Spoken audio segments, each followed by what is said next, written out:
Students, welcome to class 11th. I am Dr. Tanu Shrivastava, your chemistry teacher from GGIC Vijayanagar, Ghaziabad. Students, today I can teach you chapter 3 of your class 11th, that is classification of elements and periodicity in properties.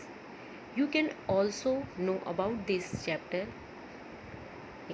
Actual में this is totally based on the periodic table.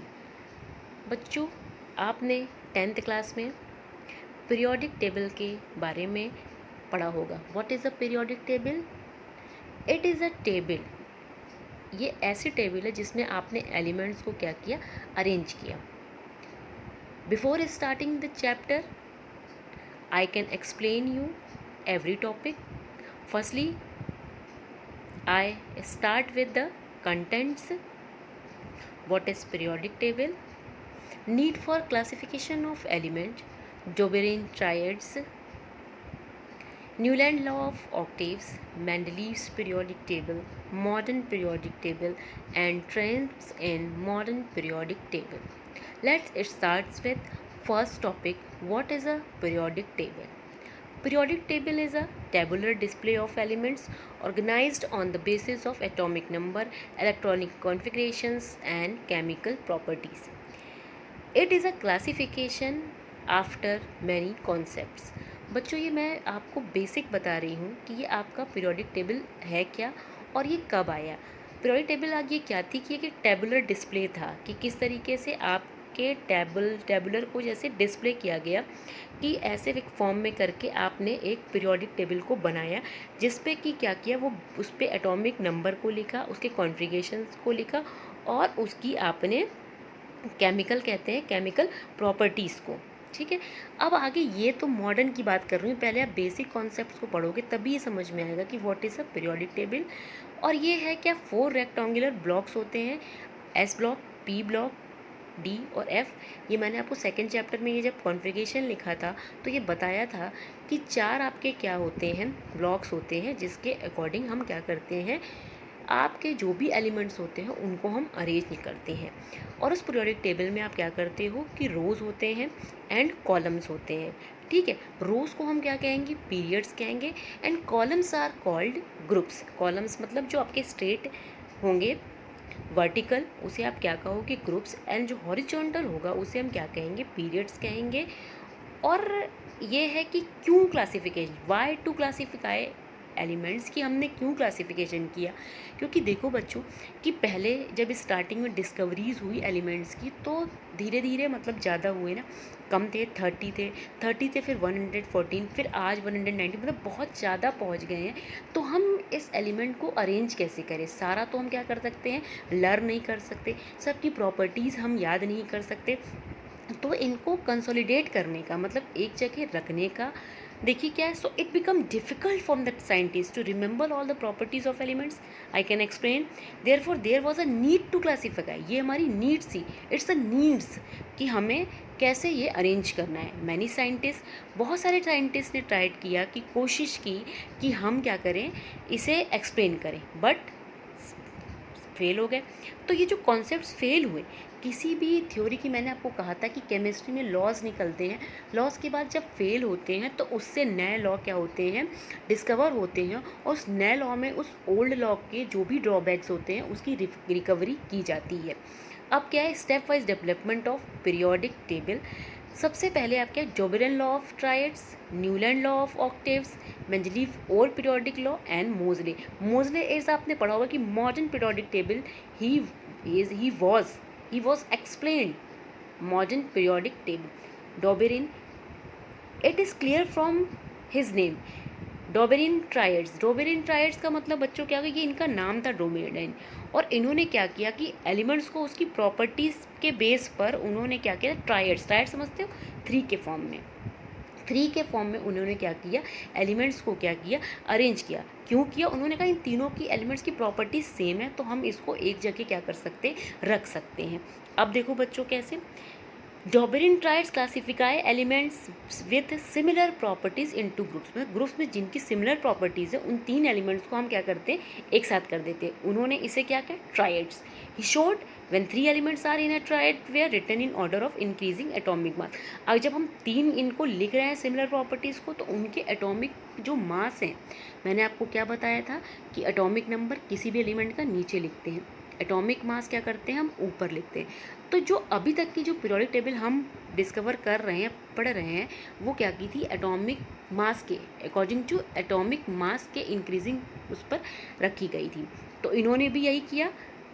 फिर the atomic mass of the middle element was रफली average of atomic mass of the other 2 element. कहने का मतलब है कि आपने triads रखे, 3 रखे, 3 रखोगे तो जो बीच वाला होगा, ये मिडिल वाला होगा, वो इन दोनों के एवरेज के बराबर होगा। ठीक है, ये इन्होंने कहा। अब जोबेरिन क्या थे, ये भी क्या थे, एक साइंटिस्ट थे।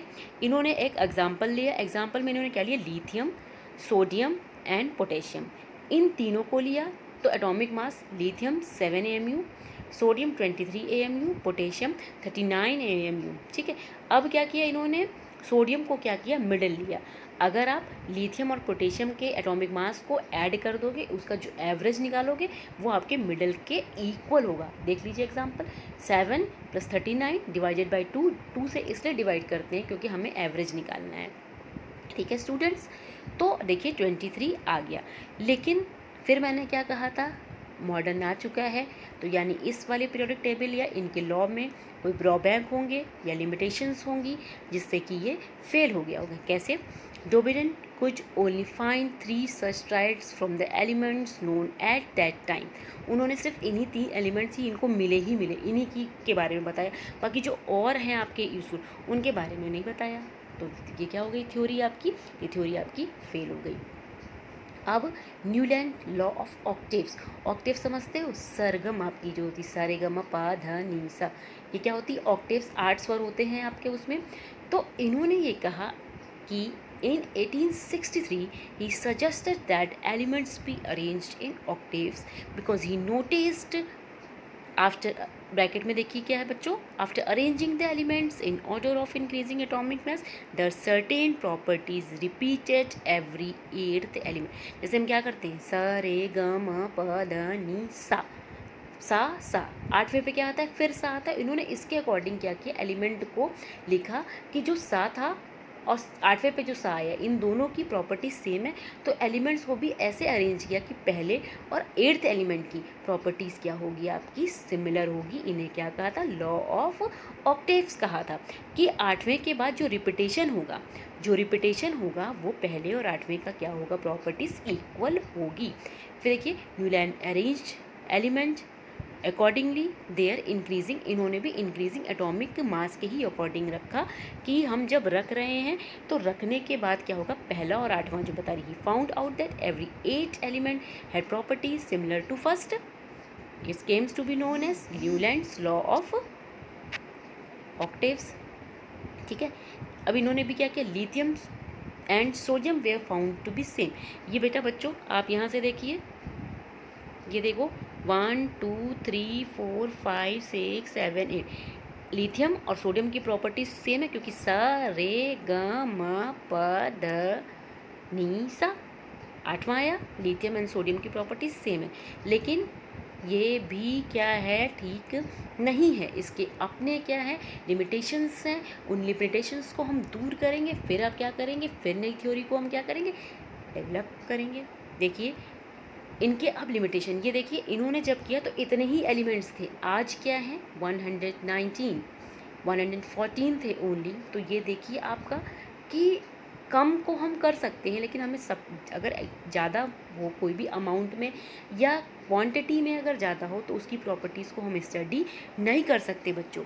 लिमिटेशंस क्या हैं, law of octave was only applicable up to calcium as after every 8 element did not have the same properties to that of first।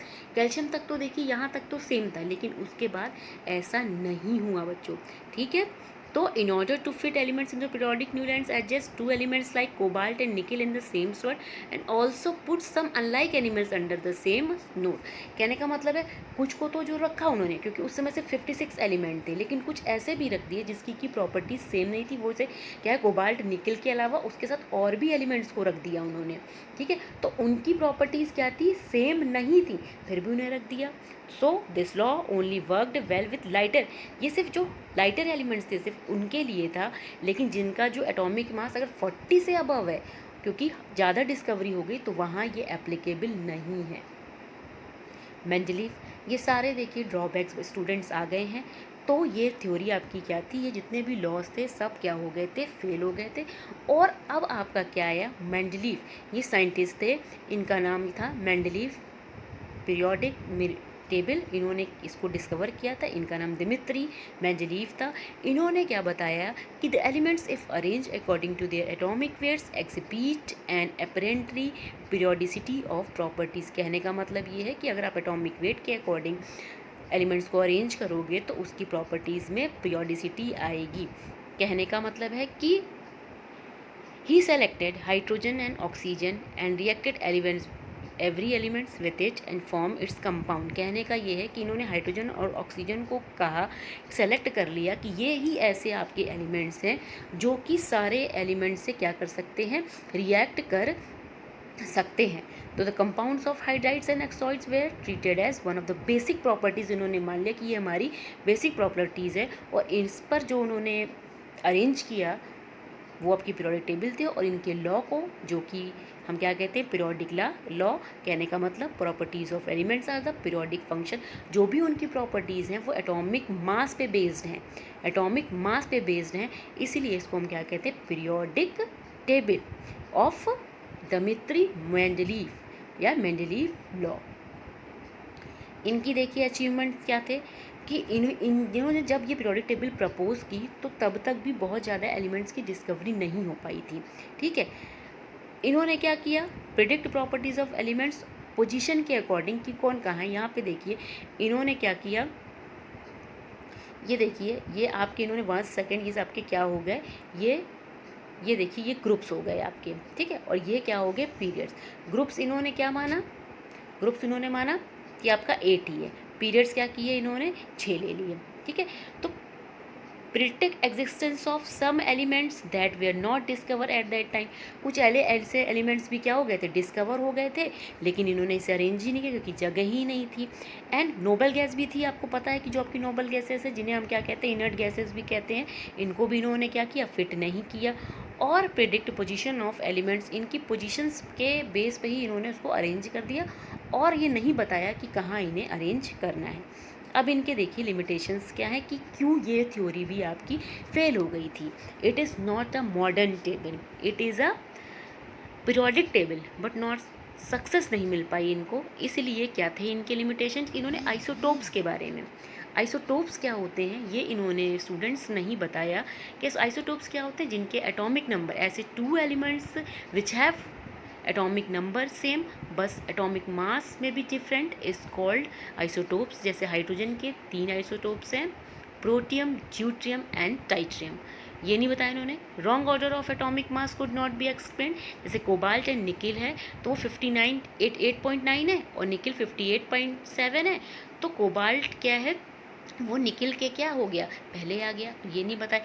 Hydrogen की पोजीशंस को नहीं बताया कि हाइड्रोजन फर्स्ट में होगा कि आपका 7th में होगा, या आगे आप देखोगे कि 7 को हम कहते हैं हैलोजेंस कहते हैं। ये सारी लिमिटेशंस थे जिसकर के अकॉर्डिंग ये थ्योरी भी क्या हो गई, स्टूडेंट्स फेल हो गई। अब जब इसके ड्रॉबैक्स आ गए तो फिर आपकी क्या हुई, नई थ्योरी क्या हुई, डिस्कवर हुई। मोज़ले ने इसे प्रपोज किया था, तो इसे हम कहेंगे मोज़ले मॉडर्न पीरियोडिक टेबल। हेनरी मोज़ले भी क्या थे, एक साइंटिस्ट थे जिन्होंने ये प्रपोज किया था। इन्होंने क्या किया था, X rays through he 1913 through his work with X rays he determine the actual nuclear charge. Nuclear charge आपका क्या है, atomic number of the elements है। He rearrange the elements in order to increasing. इन्होंने Mendeleev ने क्या किया, atomic weight, Mendeleev ने क्या किया, एटॉमिक वेट के अकॉर्डिंग क्या किया था, अरेंज किया था। लेकिन मोज़ले ने एटॉमिक नंबर के अकॉर्डिंग अरेंज किया प्रोडक्ट टेबल को, तो ये आपकी क्या हो गई, modern periodic table. 1913 showed that atomic number of an element was more fundamental properties that atomic weight। उन्होंने कहा एटॉमिक वेट आपका नहीं है fundamental properties, atomic number is a fundamental properties. फिर इन्होंने क्या बताया कि जो मॉडर्न पीरियोडिक टेबल थी, देखिए इसमें 18 ग्रुप्स थे। इसे आपको समझना है कि देखिए इसमें यहाँ से देखिए यहाँ तक ये आपके 18 ग्रुप्स हैं, ठीक है, और 7 देखिए ये पीरियड्स हैं। फिर इसमें क्या किया कि जो 18 ग्रुप्स है इन्हें फर्स्ट और सेकंड, ये जो आपके इसे एस ब्लॉक कहा, ये आपका जो है ये डी ब्लॉक है, ये आपका क्या है पी है, और ये आपका है एफ ब्लॉक एलिमेंट्स। फिर इन्होंने क्या किया, पोजीशन ऑफ आइसोटोप इन्होंने क्लियर कर दिया कि कहाँ हम रखेंगे आइसोटोप्स को। निकिल और कोबाल्ट की पोजीशन, और हाइड्रोजन को इन्होंने फर्स्ट में ही रखा, हैलोजन में नहीं रखा। अब ये देखिए स्टूडेंट्स, आपका क्या है यहाँ पे सिर्फ आपकी पीरियोडिक टेबल कैसी है, मोज़ले ने अरेंज कैसे किया है, और सारे आपके ये है कि फर्स्ट से क्या है 18 आपका ग्रुप है और 7 आपके क्या है पीरियड्स हैं।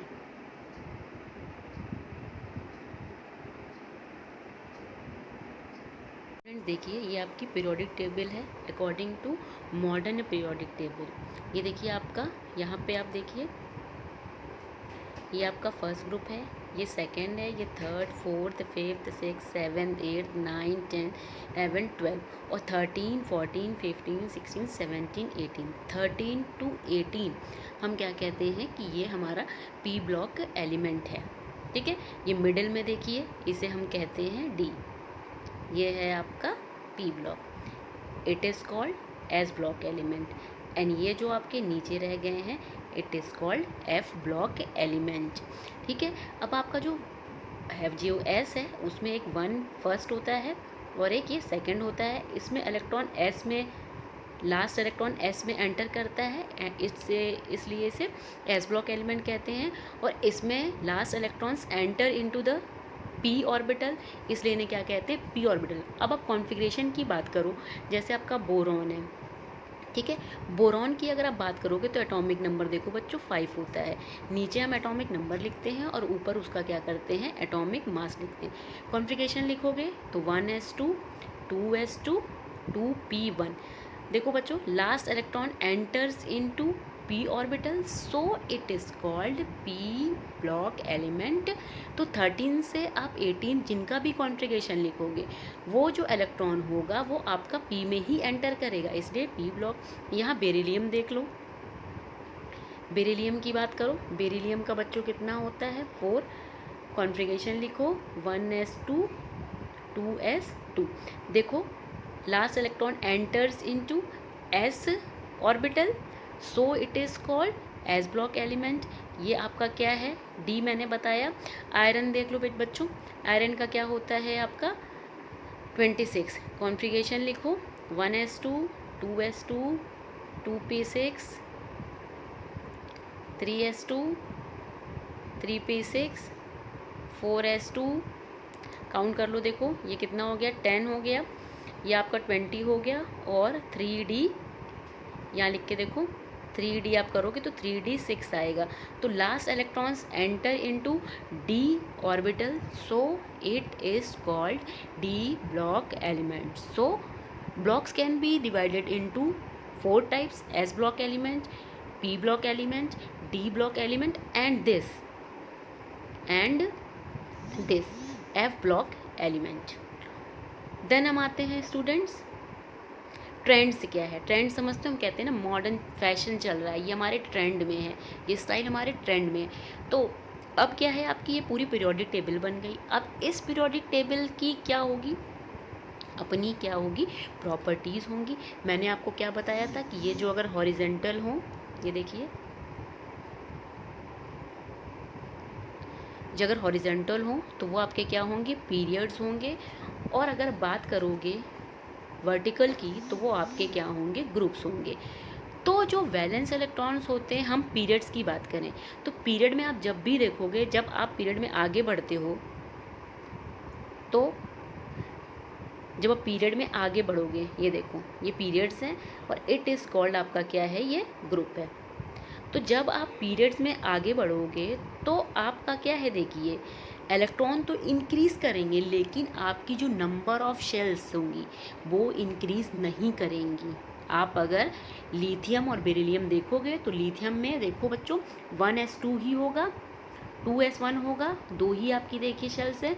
बेरिलियम में आओगे 1s2 2s2, बस देखिए इलेक्ट्रॉन केवल क्या कर रहे हैं, इंक्रीज़ कर रहे हैं, यहाँ 1 होगा, इंक्रीज़ कर रहे हैं, लेकिन क्या है आपका शेल्स इंक्रीज़ नहीं कर रही हैं। ठीक है, एटॉमिक नंबर है, एटॉमिक नंबर भी आप लेफ़्ट टू राइट, अगर हम जाते हैं पीरियड्स में तो हम बोलते हैं लेफ़्ट टू राइट, और अगर हम ग्रुप में आते हैं तो हम बोलते हैं टॉप टू बॉटम, मतलब ऊपर से नीचे आ रहे हैं। तो एटॉमिक नंबर इंक्रीज़ करेगा पीरियड में। वैलेंसी की बात करोगे from left to right, valency increase from 1 to 4 and then decrease to 0। वैलेंसी क्या होती है आपकी, कि जितने इलेक्ट्रॉन्स उसे ऑक्टेट कंप्लीट करने के लिए रिक्वायर्ड होगा वो ऑप्टेन गेन करे और लूज़ करे। तो जितने वैलेंस शेल्स में इलेक्ट्रॉन्स आएंगे या निकलेंगे वो आपकी क्या होगी, वैलेंसी होगी। ठीक है, एटॉमिक साइज क्या है, डिक्रीज़ करेगा फ्रॉम लेफ़्ट टू राइट। क्यों डिक्रीज़ करेगा, जब आप बच्चों ग्रुप्स में, आप ग्रुप्स की बात करो ऊपर से नीचे आ रहे हो, आप सिर्फ लिथियम ले लो और सोडियम ले लो। लिथियम क्या होगा 1s2 2s1, 3 हुआ इसका, सोडियम का 11 1s2 2s2 2p6 3p 3s1 sorry 3s1। तो 3s1 देखिए बच्चों यहाँ दो ही थी और यहाँ पे कितनी आपकी होगी 4 शेल्स। तो नंबर ऑफ शेल्स अगर इंक्रीज़ करती हैं तो आपका क्या होता है, जो साइज़ होता है वो इंक्रीज़ करता है ग्रुप में। लेकिन जब आप लेफ़्ट टू राइट जा रहे हो, जब आप लेफ़्ट टू राइट जा रहे हो तो आपका साइज़ क्या होगा, डिक्रीज़ करेगा। डिक्रीज़ कैसे करेगा, देखो बच्चों अब आपका क्या है, ये लिथियम था और ये बेरिलियम है, ये 3 है और ये 4 है, 1s2 2s1 और बेरिलियम 1s2 2s2। देखिए क्या है, नंबर ऑफ इलेक्ट्रॉन्स इंक्रीज़ कर रहे हैं लेकिन नंबर ऑफ शेल्स इंक्रीज़ नहीं कर रही। जब नंबर ऑफ इलेक्ट्रॉन्स आपके इंक्रीज़ कर रहे हैं तो उसका जो न्यूक्लियस पे, आपका न्यूक्लियस पे क्या होता है, पॉजिटिव चार्ज होता है, इलेक्ट्रॉन्स क्या होते हैं यहाँ पे मूव करते रहते हैं। तो जो इनके बीच का अट्रैक्शन, इलेक्ट्रॉन्स ज़्यादा होंगे तो उनके बीच का अट्रैक्शन बढ़ जाएगा। तो जो न्यूक्लियर क्या कहते हैं, जो इनका चार्ज होगा, न्यूक्लियर चार्ज होगा वो बढ़ जाएगा, जिससे कि उसकी जो साइज़ क्या होगी वो डिक्रीज़ कर जाएगी। अब हम आते हैं मेटेलिक कैरेक्टर। मेटेलिक कैरेक्टर मतलब मेटल्स की प्रॉपर्टीज़। मेटेलिक कैरेक्टर क्या होगा, लेफ़्ट टू राइट डिक्रीज़ करेगा, लेकिन टॉप टू बॉटम जाओगे तो मेटेलिक कैरेक्टर इंक्रीज़ करता है। क्योंकि जो आपकी पीरियोडिक टेबल्स होती है उसमें बच्चों मेटल्स भी होते हैं, नॉन मेटल्स भी होते हैं और मेटेलॉइड भी होते हैं। लेकिन जब आप लेफ़्ट टू राइट जाओगे तो मेटेलिक कैरेक्टर आपका क्या करेगा, डिक्रीज़ करेगा। अब आप आ जाओ बच्चों केमिकल रिएक्टिविटी के बारे में। केमिकल रिएक्टिविटी मतलब रिएक्शन करने की उनकी जो पावर होती है वो क्या करेगी, डिक्रीज़ करेगी, क्योंकि प्रॉपर्टीज़ उनकी क्या कर रही हैं, डिक्रीज़ कर रही हैं। अब नेचर ऑफ ऑक्साइड की बात करो तो from left to right, basic character decrease and the acidic character. अब बेसिक करेक्टर क्या है, एसिडिक करेक्टर क्या होता है कि एसिड को फॉर्म करने की, ठीक है। एसिड क्या होते हैं आपको पता है कि जो ईजिली हाइड्रोजन आयन देते हैं वो आपके क्या होते हैं, एसिड होते हैं, और जो ईजिली हाइड्रोक्सिल आयन देते हैं वो क्या होते हैं, बेस होंगे। तो जैसे जैसे आप लेफ़्ट टू राइट जाओगे बच्चों तो क्या होता है, आपकी साइज़ क्या होती है, डिक्रीज़ करती जाती है। रिएक्टिविटी भी क्या है, तो आपकी है लेफ़्ट टू राइट डिक्रीज़ कर रही थी, देखिए फिर देन इंक्रीज़ करती है, क्योंकि रिएक्टिविटी क्या है, जब आप आगे की ओर बढ़ोगे तो पी ब्लॉक जैसे आता जाता है तो पहले तो उनकी रिएक्टिविटी डिक्रीज़ करती है, देन क्या होती है, इंक्रीज़ करती है। और अब अगर left to right basic character आपका क्या होगा, क्या करेगा, डिक्रीज़ करेगा, एंड देन क्या होगा, एसिडिक कैरेक्टर क्या होगा, इंक्रीज़ करेगा।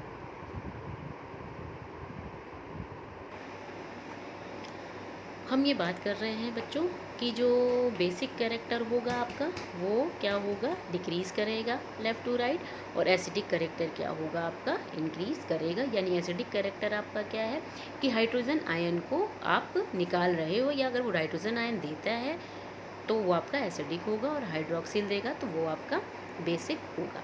अब हम ये जनरल कॉन्सेप्ट्स बच्चों, मैं आपको ये जनरल कॉन्सेप्ट बता रही हूँ कि ये क्या होता है। आगे और भी जो प्रॉपर्टीज़ हैं उसका मैं आपको डिटेल्स में नेक्स्ट पीपीटी में समझाऊंगी। कि वर्टिकल कॉलम्स, मैंने आपको क्या कहा था, जो आपके vertical columns in periodic table is known age groups. अब वैलेंस इलेक्ट्रॉन्स ट्रेंड्स की बात करेंगे तो ट्रेंड्स आपके दो तरीके की होंगे, या तो वो इंक्रीज करेगा या तो वो डिक्रीज करेगा। अब क्या है कि valence electron have same number of valence electron. Valence electron same होने का मतलब है कि आपकी जो शेल पार्टिसिपेट करती है वैलेंसी में, उन्हें हम क्या कहते हैं, वैलेंस इलेक्ट्रॉन। तो उस शेल को हम क्या कहेंगे, वैलेंस शेल कहेंगे। तो लास्ट जो आपकी शेल होगी उसका कॉन्फ़िगरेशन सेम होगा। जैसे मैं अगर आपको बताऊं, कह दूं कि ये एस ब्लॉक एलिमेंट है, 1s वाला है या फर्स्ट एस है, तो सबके लास्ट सेल में 1 इलेक्ट्रॉन्स होंगे। तो कहने का मतलब है having same number of valence electrons, और वैलेंसी भी सेम होगी। अगर हम कह दें कि 13 ग्रुप का है तो सबकी वैलेंसी, अगर हम कह दें फर्स्ट का है तो सबकी 1 होगी, सेकंड का हूँ तो सबकी सेकंड होगी वैलेंसी। और एटॉमिक साइज़ की बात करो तो मैंने आप कहा था कि इफ़ नंबर ऑफ शेल्स और नंबर ऑफ ऑर्बिटल्स अगर आपके इंक्रीज करते हैं तो एटॉमिक साइज में also increase due to increase in number of shells. देखिए आपकी शेल्स बढ़ती जाएंगी, पहले से 1s होगा, फिर 1s 2s हो जाएगी। तो नंबर ऑफ शेल्स अगर इंक्रीज़ कर रही हैं तो साइज़ आपका इंक्रीज़ करेगा। कहते हैं कमरे हैं घर में, ठीक है, एक कमरा है और उस कमरे में एक ही आदमी रह रहा है, और 2 कमरे हो जाएं लेकिन क्या है, एक ही हो, तो अगर नंबर ऑफ रूम्स अगर इंक्रीज़ करें तो साइज़ बढ़ेगा कि नहीं, कि घर हमारा बढ़े। अगर छोटे एरिया में है तो छोटा घर, बड़े एरिया में है तो बड़ा घर, then size increase. Metallic character मैंने आपको कहा था कि मूविंग डाउन द ग्रुप में मेटेलिक कैरेक्टर इंक्रीज करेगा, क्योंकि उसमें आपके क्या होंगे, मेटल्स होंगे, नॉन मेटल्स हैं, मेटलॉइड्स हैं। तो जो बीच में होंगे वो आपके मेटलॉइड्स होंगे, नॉन मेटल्स, और नीचे जब आप ग्रुप्स में आओगे तो मेटेलिक साइज आपका क्या करेगा, इंक्रीज करेगा। अब बच्चों केमिकल रिएक्टिविटी। केमिकल रिएक्टिविटी मतलब आप क्या कर रहे हो कि केमिकल जैसे रिएक्शंस कर रहे हो, ठीक है। तो on going down group chemical reactivity of metal increase है, क्योंकि मेटेलिक कैरेक्टर इंक्रीज कर रहा है। मेटेलिक कैरेक्टर अगर आपका इंक्रीज करेगा तो जो आपकी साइज़ होगी, जो आपकी साइज़ है वो भी इंक्रीज़ कर रही है, तो केमिकल जो रिएक्टिविटी होगी वो भी क्या करेगी, उसकी रिएक्शन करने की जो, क्योंकि मेटल्स होते हैं वो ज़्यादा रिएक्टिव होते हैं as compare to non metals, and metalloids. देखिए क्या है, but chemical reactivity of non metal क्या होंगे, डिक्रीज़ करेंगे। मेटल्स की क्या, क्योंकि मेटल्स की बहुत सारी प्रॉपर्टीज़ होती हैं जिसकी वजह से वो क्या होते हैं, रिएक्टिव होते हैं। उनके अंदर ये प्रॉपर्टीज़ है कि वो बॉन्ड बनाएं, ऑक्सीजन कंप्लीट करें। अब आपका क्या है, nature of oxide. Nature of oxide की बात करो तो देखो बच्चों, नेचर क्या होगा, या तो आपका एसिडिक होगा या बेसिक या एम्फोटेरिक। लेकिन अगर एक ही ग्रुप के आपके क्या हैं, सारे एलिमेंट्स हैं, एक ही ग्रुप के अगर सारे एलिमेंट्स हैं तो उनके जो ऑक्साइड्स का नेचर होगा वो सेम होगा। ऐसा नहीं है कि किसी का अलग हो किसी का अलग हो, सब क्या होगा, सेम होगा। इस बच्चों ये मैंने आपको पीरियोडिक टेबल का एक जनरल कॉन्फ़िगरेशन या जनरल कॉन्सेप्ट आपको बताया कि पीरियोडिक टेबल थी, कैसे एलिमेंट की डिस्कवरी हुई। पहले आपके कम एलिमेंट्स थे तो ये बहुत ही इजी था उनकी स्टडी करने को। धीरे धीरे डिस्कवरीज क्या हो गई, आपकी इंक्रीज़ करने लग गई। मैंने बताया आपको कि पीरियोडिक टेबल आपकी होती क्या है। अब उसमें क्या है कि पहले था कि डोबेरिन के आए, न्यूलैंड के कॉन्सेप्ट्स आए, एंड क्या हो गया आपके मेंडलीव का भी आया। जो मेंडलीव का कॉन्सेप्ट्स आया था वो किस पे बेस्ड था, एटॉमिक मास पे। फिर भी उनकी क्या थे, ड्रॉबैक्स थे। फिर क्या किया गया, उन ड्रॉबैक्स को ओवरकम करके मॉडर्न पीरियोडिक टेबल बनाई, जो कि proposed by Moseley. It is very important. और मैंने आपको अकॉर्डिंग टू एटॉमिक नंबर ये बेस्ड थी, और 4 ब्लॉक्स बताएं। एस ब्लॉक में अगर आपका फर्स्ट एस होगा, पहला 1 होगा, 1 कहेंगे, वो आपका एल्कली मेटल्स होगा। एस के दूसरे जिस पे की कॉन्फ़िगरेशन 2 आएगा एस में, वो आपका एल्कलाइन अर्थ मेटल होगा।